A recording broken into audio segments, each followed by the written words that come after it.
Inside the Criminal Mind, the case that changed FBI profiling forever.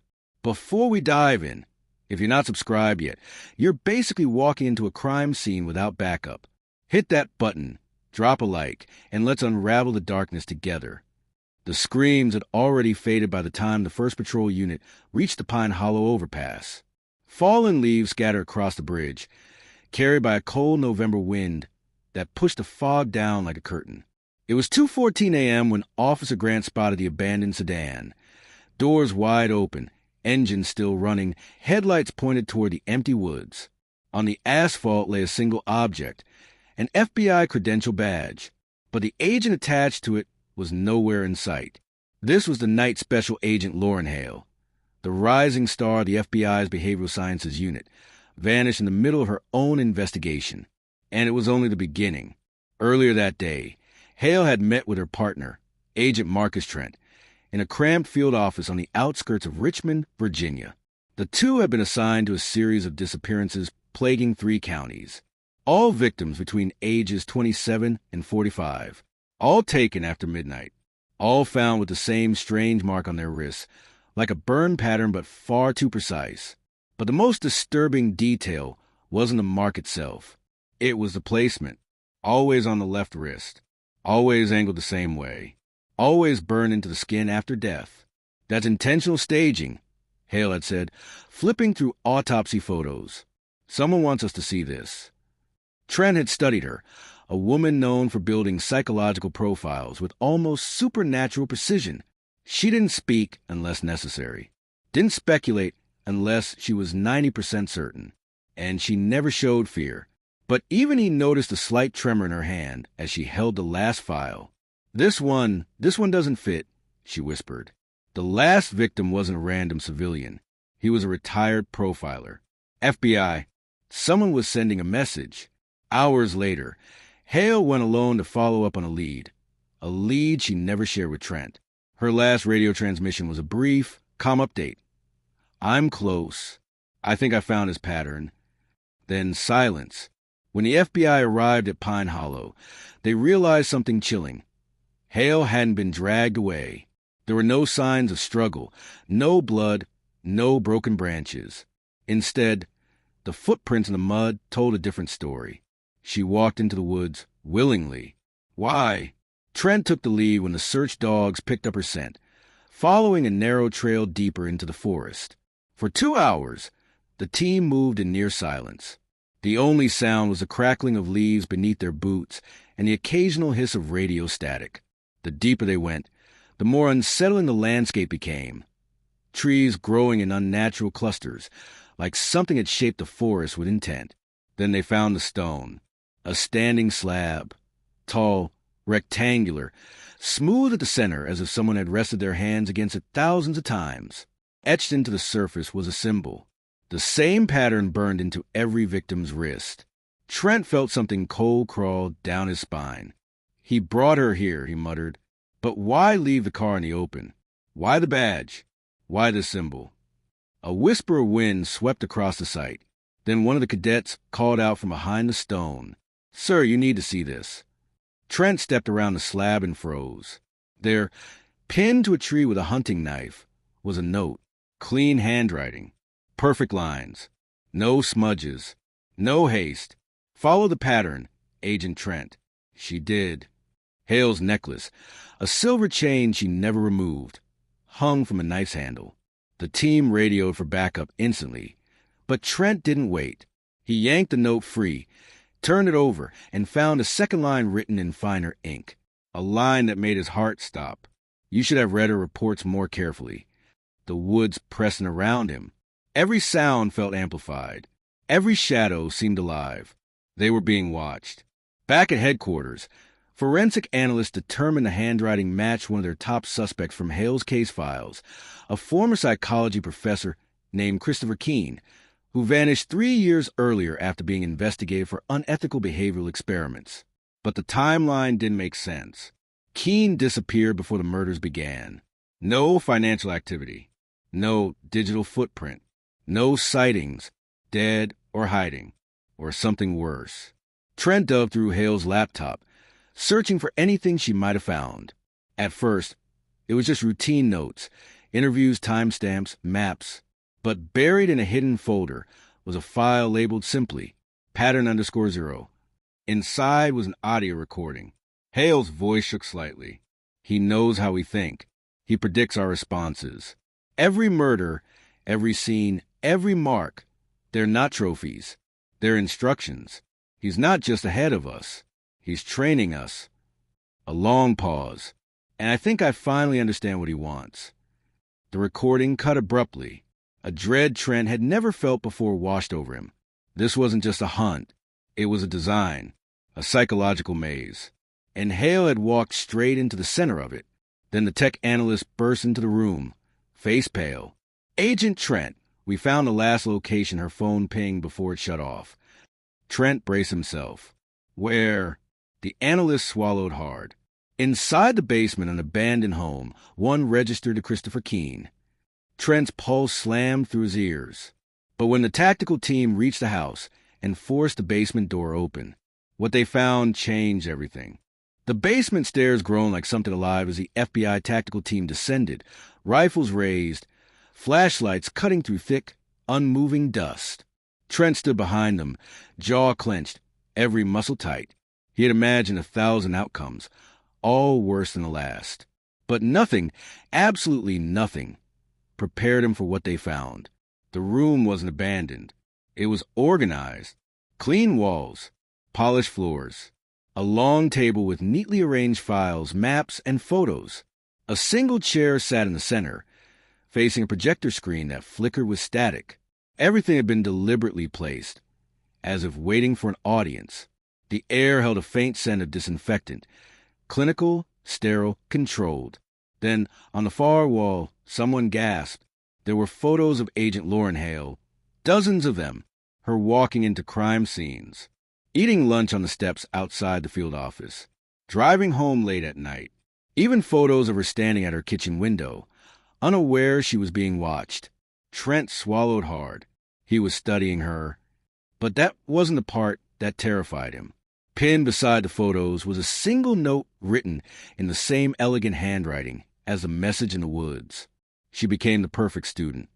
A low hum suddenly filled the room as the projector snapped from static to a bright, white screen. Then, slowly, deliberately, images began to appear. Crime scenes, victims, wrist marks, Keene symbol.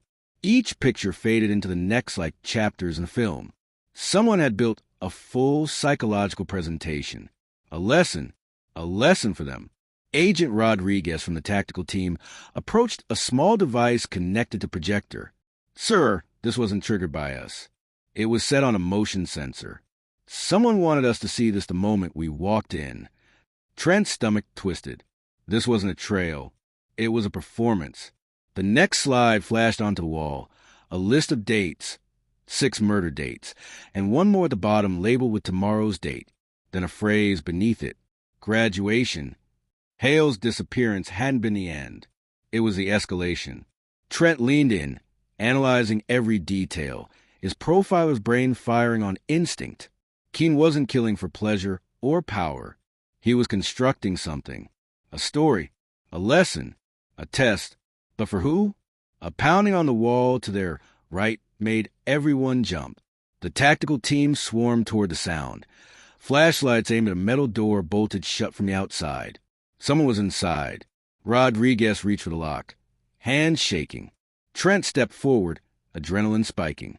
When the door swung open, the lights revealed a man tied to a chair, duct tape over his mouth, head slumped. His wrists bore the same symbol burns. Trent rushed forward, cut him loose. But as they removed the tape and untied his hands, something felt wrong. The man didn't speak, didn't move. His eyes fluttered open just barely, and Trent staggered back. He recognized the face. Dr. Ethan Bellamy, former partner of Christopher Keene, a behavioral scientist who had disappeared a year earlier. Rodriguez shined a light over his body. "Sir, this man isn't dead, but he's barely alive." Bellamy's lips parted, voice faint as a whisper. "Not Keene." Trent leaned in. "What do you mean? Who did this?" Bellamy trembled violently, forcing out each word. She studied us all. Trent froze. Who? Who did this to you? Bellamy's eyes rolled back, and with one final shudder, he whispered, Not him. Your agent. Everything inside Trent went cold. No. Hale was a victim. Taken. Forced. Used. She couldn't be. Rodriguez stared wide-eyed. Is he saying Agent Hale did this? Impossible! Trent snapped, though doubt, sharp and suffocating, began pressing on his chest. Then a phone chimed softly. Not one of theirs. It came from the floor beneath the projector table. Trent crouched and pulled out an older model smartphone. It vibrated again, displaying a notification. New message from LH. His breath caught. Lauren Hale. Hands trembling, he opened the message. A video began to play. The screen revealed Hale, alive, alert and staring directly into the camera. She wasn't injured. She wasn't tied. She wasn't crying for help. She was calm, focused, almost eager. Marcus, she said softly, I've reached the final stage. Trent felt his chest tighten, as if the walls were collapsing around him. I know you found the basement. I know you've spoken to Dr. Bellamy. But everything he told you, everything you think you understand, is only the surface. She leaned closer. He never kidnapped me. I sought him out. The room fell silent. Hale continued, voice cold and precise. For months, I've been tracking patterns you refuse to see. Keene didn't kill those people. He documented them, recorded them. Someone else executed the acts. Someone trying to understand the limits of human behavior. Her lips curled into a faint, unsettling smile. And now I understand them too. Trent's hand shook. This wasn't Hale. This couldn't be Hale. We're not chasing a killer, she whispered. We're completing his work. The video glitched, then ended on a single text slide. See you tomorrow. Everything will be clear at graduation. Rodriguez whispered behind Trent, voice breaking. Sir, what do we do? Trent stared at the frozen screen, jaw clenched, pulse pounding like a war drum. We find her, he said, but he didn't say what he was truly thinking. Before graduation, or before she completes whatever she thinks she's become. But as they turned to leave the basement, the projector flickered one last time, showing a new image they hadn't triggered. A photograph, taken only minutes earlier, of Trent standing in the basement. Someone else was inside the house with them. The photograph on projector, Trent standing in the basement, time-stamped 3 minutes earlier, hit the team like a silent explosion. Every flashlight snapped upward, every rifle cocked, the air charged with danger. Someone had been watching them. Someone still inside. Rodriguez whispered, Thermal scan the house, now. The tech specialist scrambled, pulling out the handheld sensor, sweeping left to right. The screen buzzed with static, then displayed faint outlines. Sir, there's a heat signature on the second floor. Slow movement.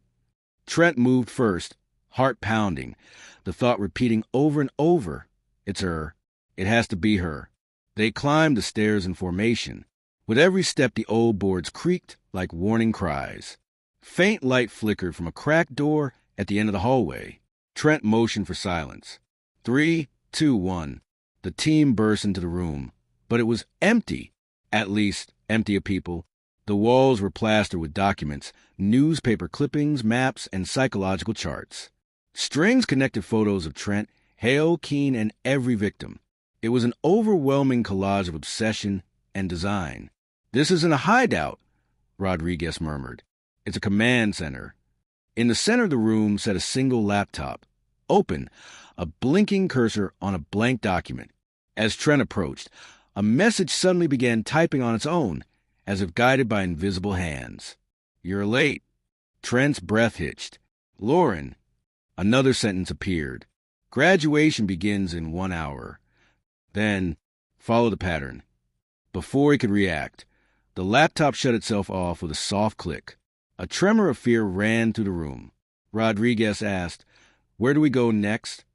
Trent scanned every inch of the wall. Then he saw it. A map with a thick red circle around a remote location just outside Richmond. Fort Ashbury, an abandoned military training site, and written beneath it, in Hale's handwriting, control the variables, remove the noise, observe the choice. Trent didn't wait. Gear up. She's leading us there, and she wants an audience. The drive to Fort Ashbury was suffocating. Dense woods flanked the narrow road. The air felt too still, too quiet, like the forest was anticipating something. When they arrived, the floodlights from FBI support teams cut through the darkness, illuminating the desolate compound, dilapidated barracks, rusted fences, a collapsed watchtower, everything swallowed by vines and shadows. But the training yard at the center, a vast square of cracked concrete, was spotless, cleared intentionally, prepared.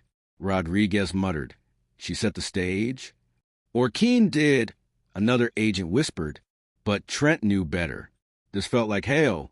A faint buzzing came from one of the old loudspeakers mounted on the roof of the main building. Then a voice emerged, distorted, but unmistakably hers. Marcus, you made it. Every agent froze. Welcome to the final assessment. Her tone wasn't frantic, frightened, or coerced. It was clinical, analytical, like she was conducting a lecture. You always thought the killer wanted chaos. But chaos is useless without control. Keene understood that. Bellamy understood that. They were trying to map behavior. Mine, yours, everyone's. A long pause, then, and now I'm continuing their work.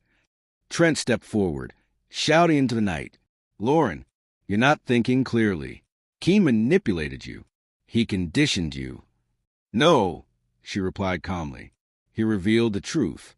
Humans always choose predictable patterns, even when they believe they're making free decisions. Her voice shifted direction, from speaker to speaker, moving like she was pacing unseen rooms. I removed myself from your investigation, so I could observe unbiased behavior, and you proved my hypothesis perfectly. Rodriguez whispered, Sir, she's everywhere. Then, without warning, every floodlight shut off. Total darkness. A long second passed. 2 seconds. Then a single spotlight snapped on in the center of the yard, illuminating a figure standing alone. Lauren Hale, hair tied back, eyes sharp, wearing tactical gear, but no weapons. Her expression was unreadable, somewhere between sorrow and satisfaction. Marcus, she said softly. He approached slowly, hands raised. Lauren, whatever you think this is, it doesn't have to end here. Her eyes glistened. Yes, it does.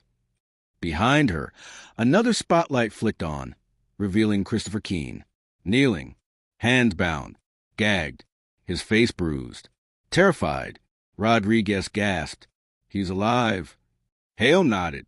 He thought he could push the limits of profiling by manipulating behavior, but he never understood the real variable. She looked at Trent. Choice. She held up a detonator device.